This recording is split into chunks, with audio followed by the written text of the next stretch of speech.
Erik Erikson का मनोसामाजिक विकास सिद्धांत।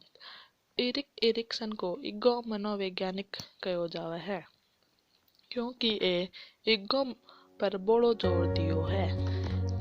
Erik Erikson मनोसामाजिक विकास के को 3 चरण बतायो।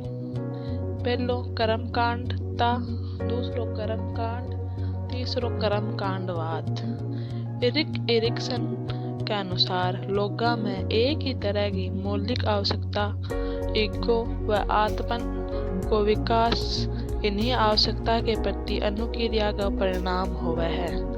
एरिक एरिक्सन ने विकास की 8 अवस्था में संपन्न हुआ।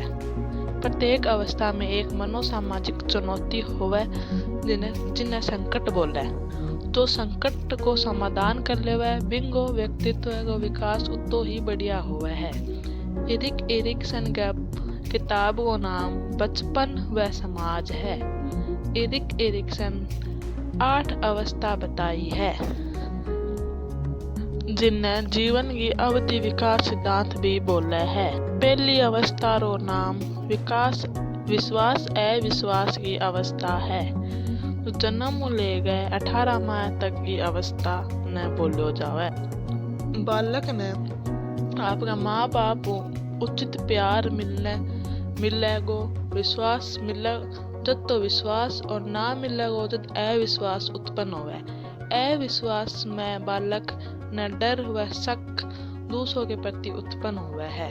इस विश्वास व अविश्वास की संकट की स्थिति का बालक सफलतापूर्ण समाधान करने और उसमें एक मनोसामाजिक मूल्य आशा उत्पन्न हो जावे है।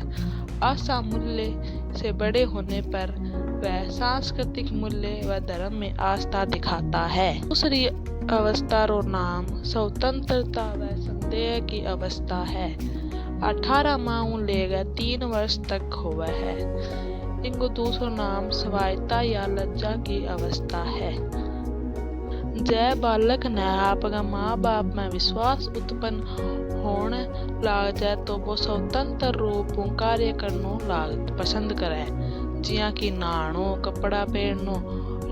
यदि माँ बाप बिना प्रोत्साहन करे ना करेगा डांटे तो बिना खुद की क्षमता पर शक होने लाग जावे। वह आप मायने वो लज्जा महसूस करने लाग जावे।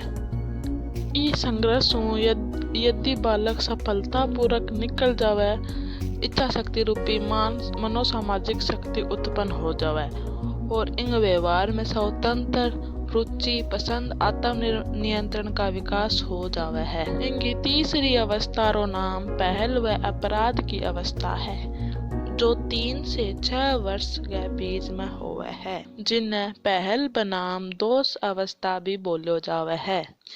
इस अवस्था में बालक पहल को माता पिता स्वीकार ना करके आलोचना करे तब भी में दोष भाव उत्पन्न हो जावे। यदि वह संकट का समाधान कर लेवे तो भी में मनोसामाजिक गुण विकसित हो जावे और इसमें बालक लक्ष्य की ओर उन्मुख व्यवहार नेतृत्व सामाजिक कौशल व कल्पना को विकास करे। चौथी अवस्था को नाम परिश्रम व हीनता की अवस्था है तो 6 वर्ष लेगा 12 वर्ष तक बालका में पायो जावे। इनको दूसरो नाम उद्यमहीनता की अवस्था है या परिश्रमहीनता की अवस्था है। इनमें बालका पर स्कूल का अध्यापक और साथी को प्रभाव पड़े। इस अवस्था में कार्य में असफलता मिलने पर बालक में हीनता का भाव उत्पन्न हो जाता है जो इस चुनौती का समाधान उन्हें सामर्थ्य मनोसामाजिक गुण उत्पन्न होता है। इसमें संरक्षण व वातावरण समायोजित का विकास होता है।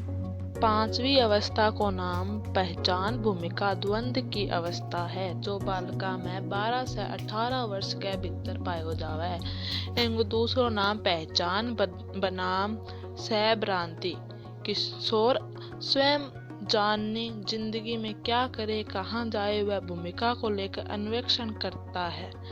सही रास्ता न चुनने पर द्वंद्व की स्थिति उत्पन्न हो जावे है। यदि इनको समाधान कर लेवे तो विशेष मनोसामाजिक गुण कर्तव्य परायणता उत्पन्न हो जाती है, जिससे वह समाज के नियम आदर्शों की पालना करता है। इनकी छठी अवस्था को नाम मित्रता व अलगाव की अवस्था है, जो 19 से 35 वर्ष में पाया जाते हैं। इनको दूसरा नाम घनिष्ठता या अलगाव की अवस्था है। व्यक्ति किसी के साथ समर्पित भाव से सकारात्मक और घनिष्ठ संबंध बनावे है, और भी संबंध में सफल ना होने पर वह अलगाव जो इस संकट का समाधान कर लेते हैं, उन्हें मनोसामाजिक गुण प्रेम उत्पन्न होता है। इससे ईमानदारी, वफादारी, स्वेगात्मक परिपक्वता का विकास होता है, दूसरों की भावना को समझते हैं। सातवीं अवस्था रो नाम सृजनात्मक व निष्क्रियता की अवस्था है, जो 35 से 65 वर्ष के अंदर पाई जाती है। प्रजनन व गतिहीनता की अवस्था, दूसरा नाम प्रजनन या स्थिरता की अवस्था। मध्य अवस्था से संबंधित इस अवस्था में व्यक्ति अपने वाली पीढ़ी व कल्याण के लिए रचनात्मक या उत्पादक कार्य की चिंता करते रहे, जैसे बच्चों की शिक्षा को लेकर चिंता दिखाना, नवाचार करना। यदि चिंता उत्पन्न होने पर स्थिरता आ जाती है, जिससे यह भाव आता है वह अगली पीढ़ी के लिए कुछ नहीं कर सकता। यह आत्मतालीनता उत्पन्न करता है, अपने सुख को सर्वोच्च मानता है। इसका समाधान होने पर विशेष मनोसामाजिक गुण देखभाल केयर उत्पन्न होता है। आठवीं अवस्था रो नाम ईमानदारी व निराशा या एकात्मकता व निराशा की अवस्था है। 65 से अधिक संपूर्णता व हताश की अवस्था। संपूर्णता बनाम निराशा की अवस्था, इसे बुढ़ापे की अवस्था भी कहा जाता है। इसमें व्यक्ति भविष्य की बजाय अतीत की सफलता व असफलता की ओर अधिक ध्यान देवे। सफलता अधिक अनुभव होने पर संपूर्णता का भाव कि उन्होंने योग्य व ईमानदारी अर्जित की, और ऋणात्मक असफलता अनुभव होने पर निराशा का भाव। इस संकट का समाधान होने पर परिपक्वता मनोसामाजिक गुण विकसित होता है, आत्म धारण के विकास में उपयोगी है।